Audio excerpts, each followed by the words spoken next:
Welcome to another podcast episode of Trees and Lines. On this episode, Vikki Bengtsson, Senior Ecologist for Pro Natura, joins us to talk about vegetation management in Sweden. The idea that we can look at things differently and looking for opportunities to preserve trees rather than simply removing them. Have a listen. Hope you enjoy.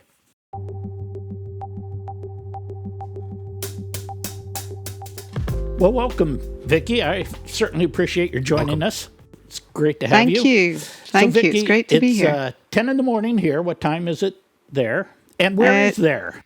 Where is there? So it's just about after 5 in the afternoon for me. And where is on the southwest coast of Sweden. But from my accent, you might tell that possibly that I'm not Swedish. So yes. I'm a bit of a secret squirrel in that I come from Scotland. But I've lived in Sweden for about 20 years.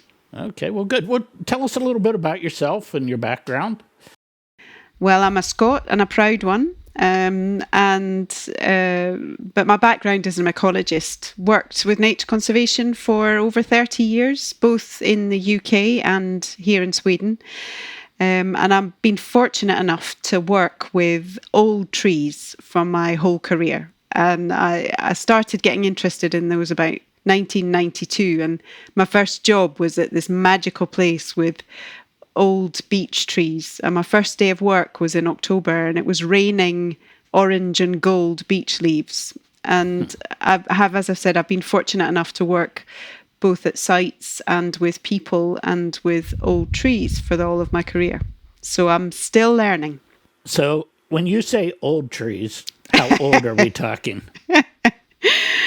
This is where you might offend someone, I suppose. But, well, it depends on the species, of course, very much. But generally speaking, I work with deciduous trees, broadleaf trees. And when I say old, if I'm thinking about an oak, that's like over 300 years old. If I'm thinking about beech, over 200, 250. But some of the trees I've worked with have been up towards probably 1,000 years old, if not more. And it's always that classic question you get asked is, how old is that tree, Vikki? And it's so difficult to answer. It's nigh on impossible unless even if you've done coring of these trees, they're completely hollow, so there's nothing left to core. So I usually answer by saying, well, it's probably 463 years. Really? No, I'm just guessing. But, it's more than 300 and maybe less than 500. Standing by something 1,000 years old is an amazing thing. It really is, actually. It really is. It's very humbling. Vikki, why did you decide to plant yourself in Sweden for as many years as you have? I married a Swede. Well, that answers that. Yeah, that's pretty quick. Yeah, okay. But nice. Actually, there is a little bit of history in that my husband and I met with a European project, which was on nature conservation. And we often laugh about it because when you have European projects, you have to send reports back as to the results and the impact and the dissemination activity and all sorts. And I have every now and again thought it would be interesting to write a report to the European Union and saying a marriage and 2 children. That wasn't really part of the schedule, right. I guess. But yeah, I've always been keen to live in a different country and learn a different language. I thought of Spain because the food's better and the weather is better. But, you can't choose always your husband. Yeah. well, technically you can. But you can, but you know what I mean. Yeah. You can't choose the chemistry. That's true. Oh, very interesting. Okay. So your husband is also in a similar role, similar space? Do you guys work together? Like, what's that dynamic? He's also an ecologist, but we have slightly different expertise. So we actually quite rarely work together on the same projects, which is probably healthy. But it's very nice to be able to, we understand each other and have that in common. Yeah. So that's good. And is this something that, one of the discussions that we've had with many of our guests is, at least here, it seems like everyone kind of fell into, at least on the utility side or, in arboriculture, and their careers were not as planned necessarily, as maybe some other careers. For you, is this something that was always part of your plan, your interest, and what you wanted to do? No. Yeah. But I actually, funnily enough, I wanted to go into biochemistry. That was my plan. And then I realized when I was about 18 that that was just not what I wanted to do. And so I did really badly with my exams at that point, as a teenager, and more interested in other stuff at that point. Yeah.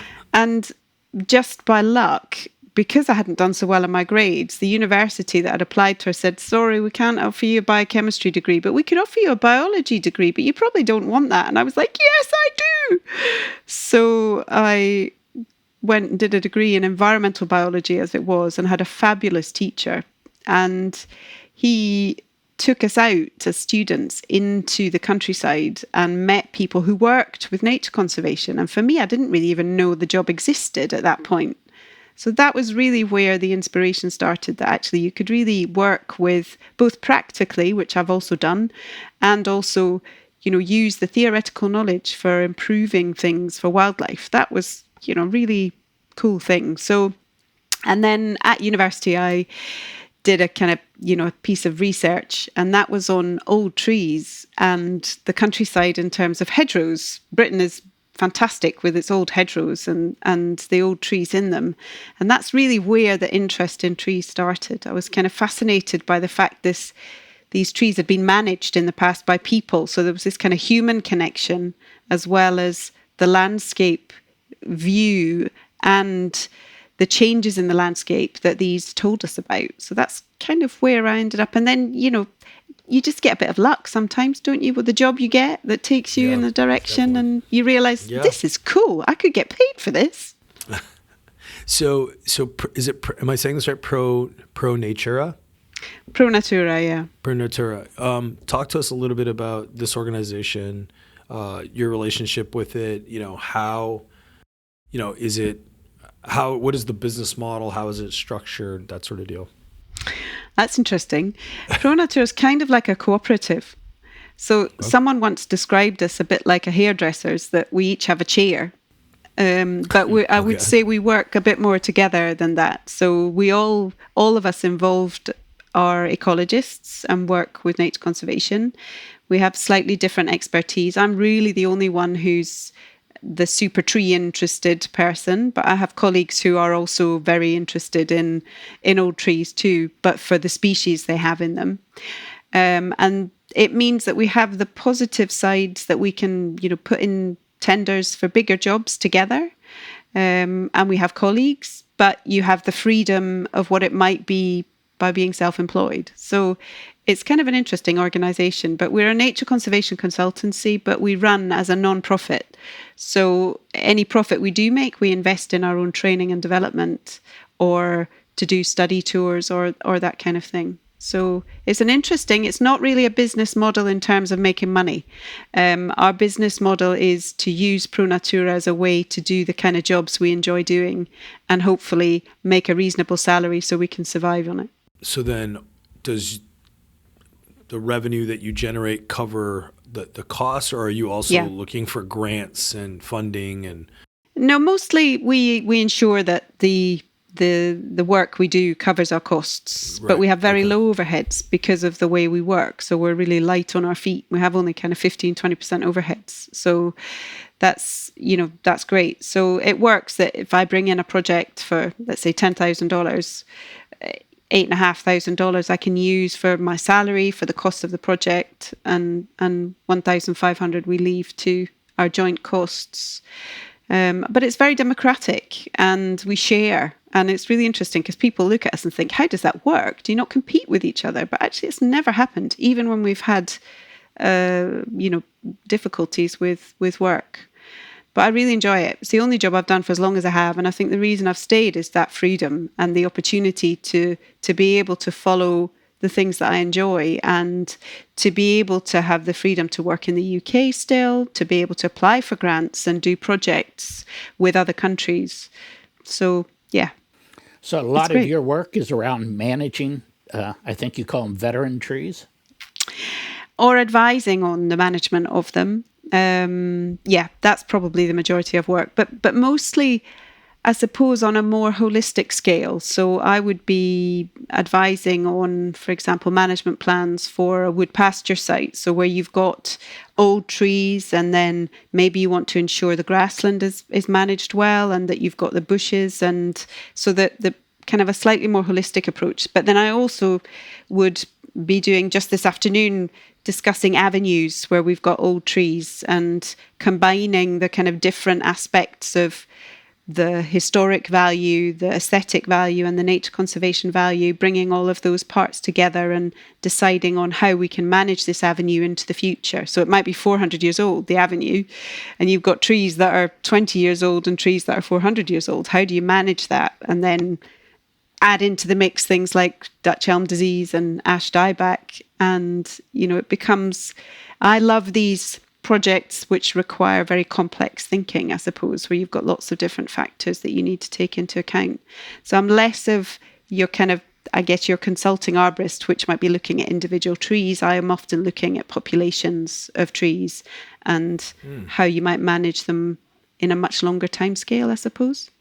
But then I work with arborists sometimes, and then the veteranization work, which was kind of the topic that we were going to discuss, is when I work directly with arborists in the field as well. So, yeah. So let's talk about veteranization. So define it first, and then, I'm a forester.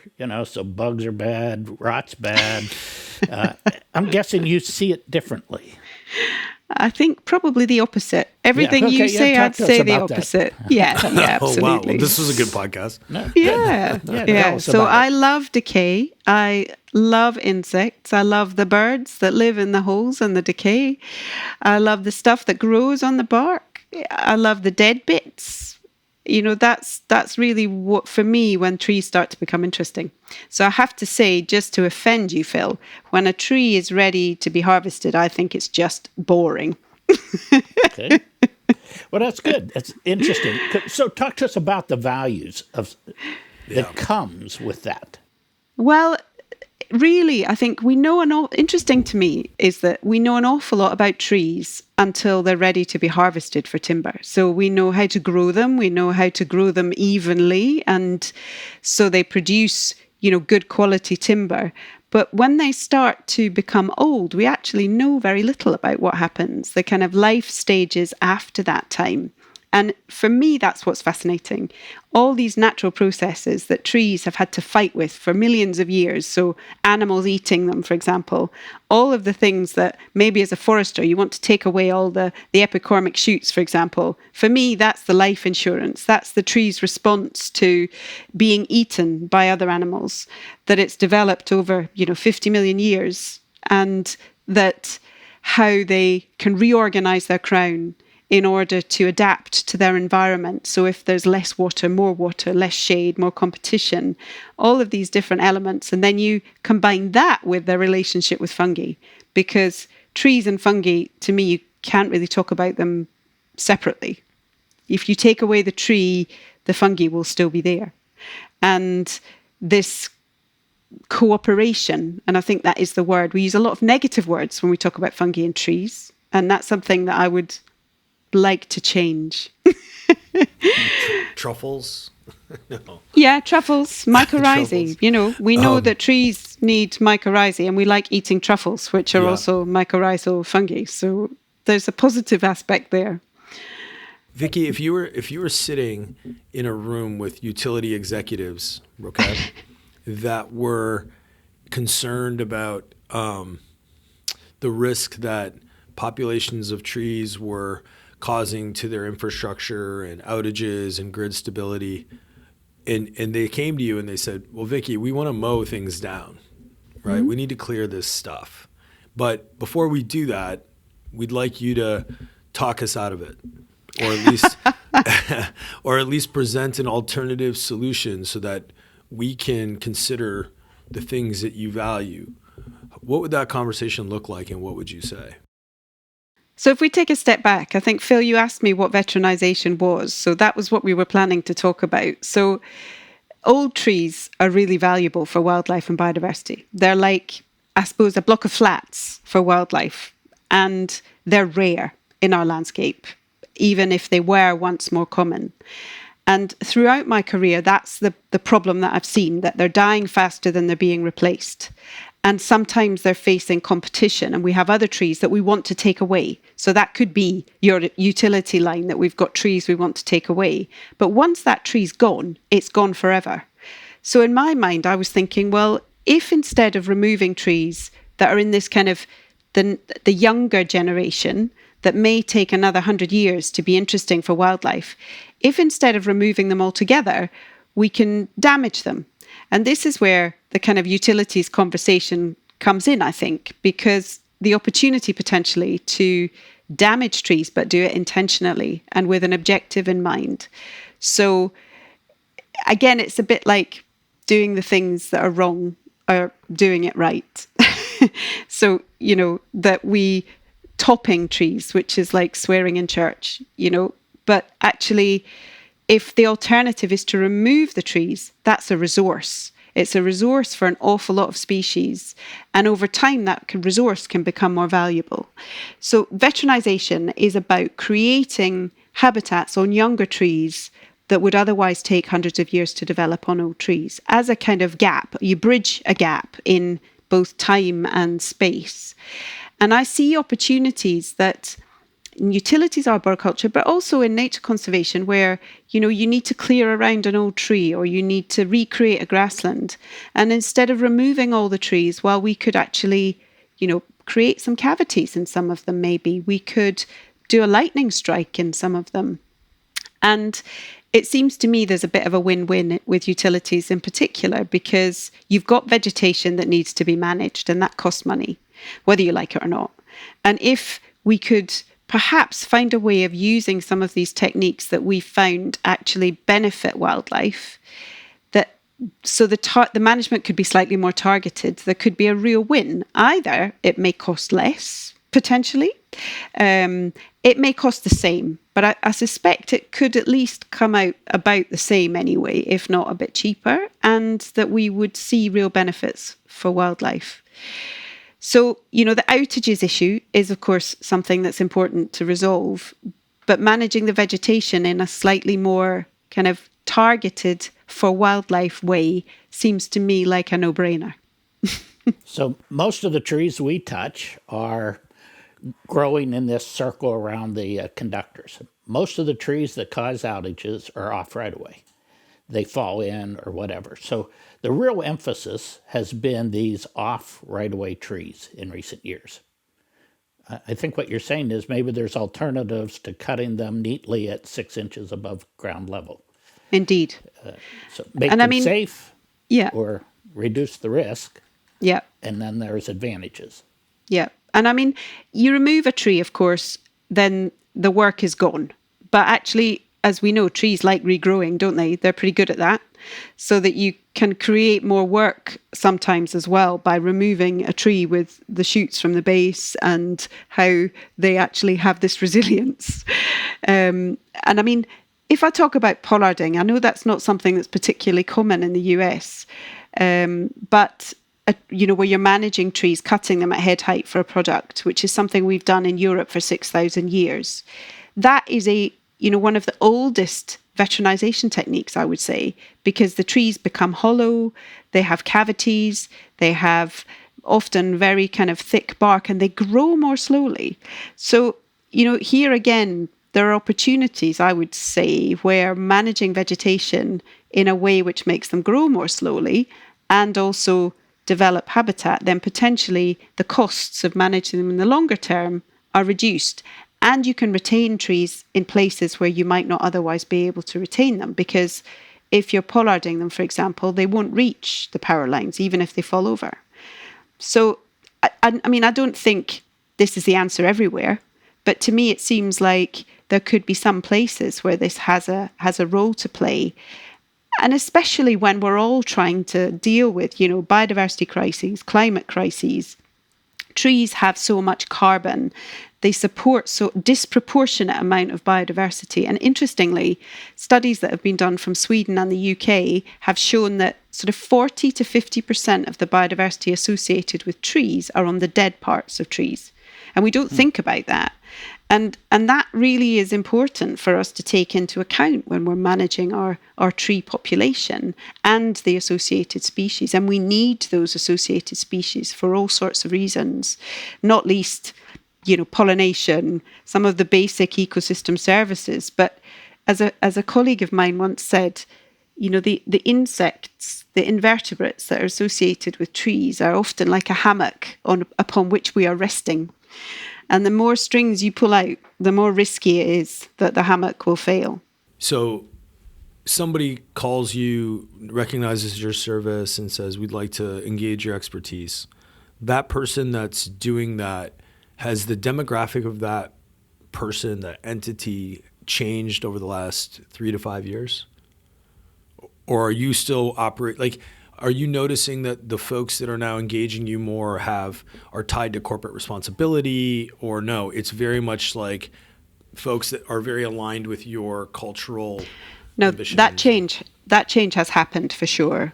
Okay. I think in the last 5 years, I've definitely had more questions from, for example, highways agencies who are, wanting to build a new road, and they may be removing areas which have tree-associated wildlife values. Yep. And we've been looking at ways in which we might be able to use these techniques to improve other areas, nearby, that would potentially, if not compensate, at least help improve the situation. Because, I'm a bit, I guess, sensitive to the idea that we cannot replace a veteran tree or an old tree without waiting. We can go to the moon and we can pick up dust from Mars, but we cannot create a 300-year-old tree without waiting 300 years.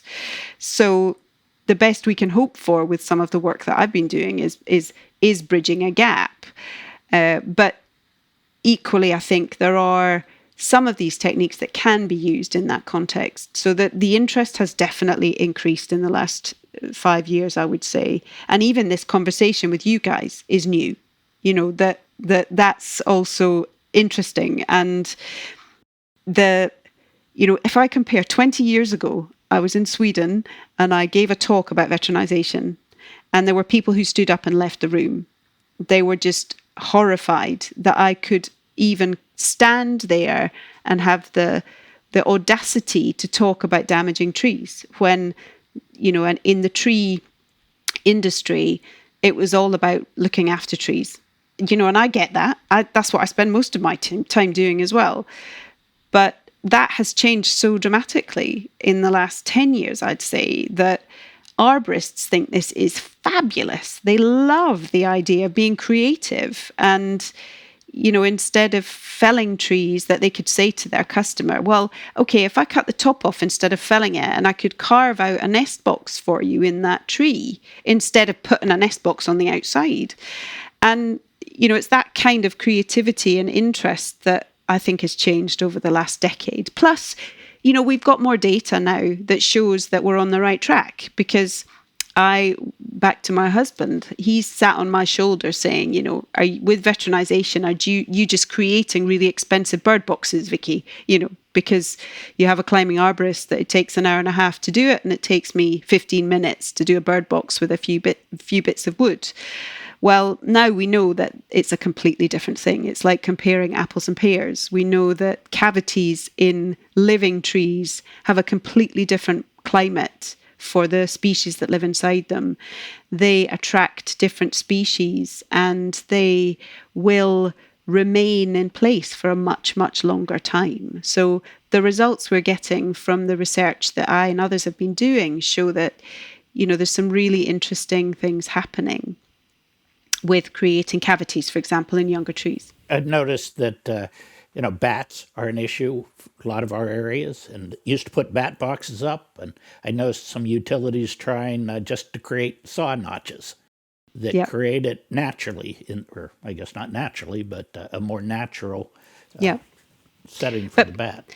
Bats are really tricky as well, because in terms of birds, it's quite easy. You can put up a bird box and you put different size boxes and different size holes, and the birds tend to comply, an owl box and the owls move in. But bats have always been much more tricky, at least in Europe, that they're much more picky, and that quite often you can put a bat box up and actually all you do is favour the common species and not the rare species. So that is really an area where the work on veteranization, so the creating of these microhabitats, has a potential with bats, because we've had species in our cavities that don't normally use bat boxes, for example. So, and I've got a colleague who's doing some, picking up some of the ideas that I've started with and doing some more targeted for bat species. So I do think that is a huge potential. They're protected species. I don't know about how it is in the States, but in Europe, all species are protected. So it's a big issue for everyone who wants to do anything really in tree-related environments. Vikki, are you working all throughout the EU? Well, I suppose the majority of my work is still in Sweden, but I have been a project manager for 2 or 3 European projects over the last 5 or 6 years, which have been focused much more on training. So whereby improving our knowledge and understanding about old trees in arboriculture, actually. So we have, and that's been from Romania to Spain, France, Belgium, so I have actually been involved in the Czech Republic with another project recently. So I always have a kind of European project on the go, I suppose. And that's something that I find really fascinating, because you learn so much when you go to different geographic regions and see the same tree species behaving differently in different species and so on. Which regional or European partner, entity, organization that carries some weight, within cross industries, gets what you're doing, understands it, values it, and is kind of backing you with their visibility and their kind of balance sheet position, whatever you want to call it. Is there anybody out there that's like a little bit in the forefront? Like, you're obviously this, brilliant ecologist and doing some impactful things. I always feel like there's Vikkis in multiple sectors across the world doing incredible work, and oftentimes the challenge is it being heard? Is it scaling? Is it getting out there to enough people? Who is your kind of most important backer? That's a very good question, actually, and I'm not sure I've got one. That's the reality. I think what has happened, though, I suppose, is that the tree industry has become interested in Europe, I would say. So I would say, that's a broad brush. It's not an individual or one organization, but certainly the arboricultural industry has definitely given me much more of their backing. And the ideas people have really started running with the ideas in several countries. And then the other element of that, I'd say, is that in the EU, we have a large fund which is available for nature conservation work on protected sites. And 10 years ago, veteranization was not really on the agenda, whereas now there's at least 3 projects or 4 projects that I know of that have been doing this work in protected sites as a means to improve the situation for specific targeted species in those areas. So I'd say that there isn't one organization as such, but I think generally I feel there's a much more positive and huge level of interest amongst arborists for the work that we're doing. It's so interesting. So have you done anything in the US or Canada? I was in Canada last year, actually, and talked to the ISA Ontario chapter.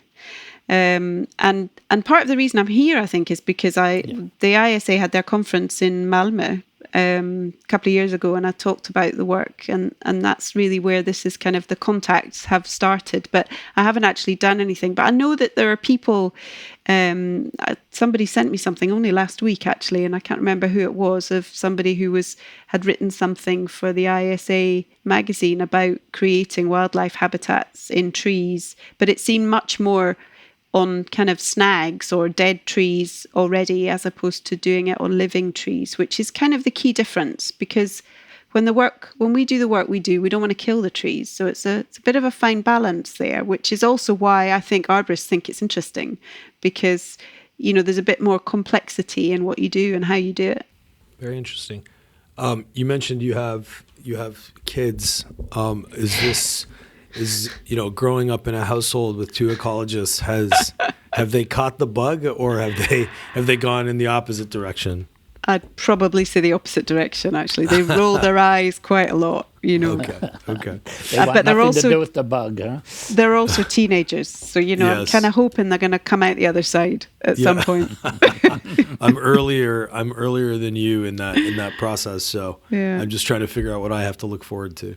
But I mean, when they were younger, they were really they came with us, because I live Yeah. in Sweden. My parents and family were on a different country, and all us a long way away. So the kids came with us, and they've been out in these places, and I have fabulous photographs of them cuddling oaks that are 500 years old, and they probably wow. don't appreciate it now, but I'd like to think they might do in the future. Do you live in Stockholm? No, I live near Gothenburg, actually, so southwest Sweden. Okay. Oh, very cool.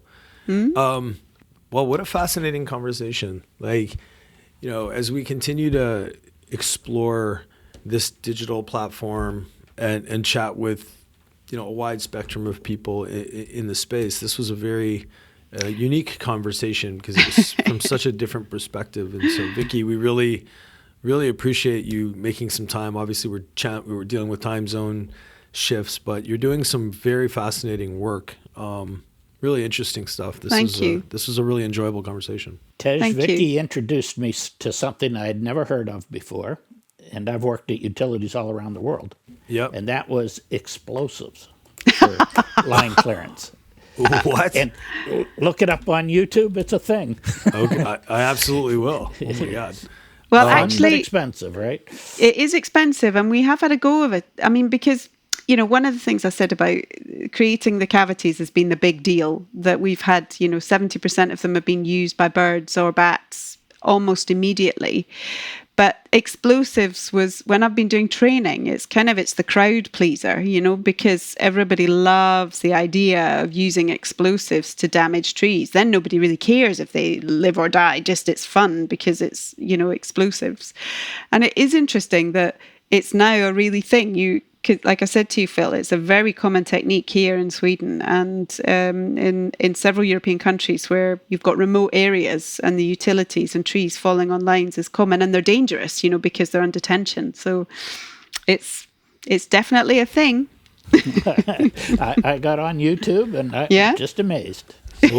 Well, Vikki, we're going to have to record a second episode completely dedicated to explosives. So that'll be something that we'll tackle next with you if you have some time. Sure. No, but thank you so much for making time today. This was, again, fabulous. I love hearing these conversations because I get to then walk around throwing around terms, and people are like, well, how do you know that? So thanks for giving me some more, Thank you. Some more diversity of my language.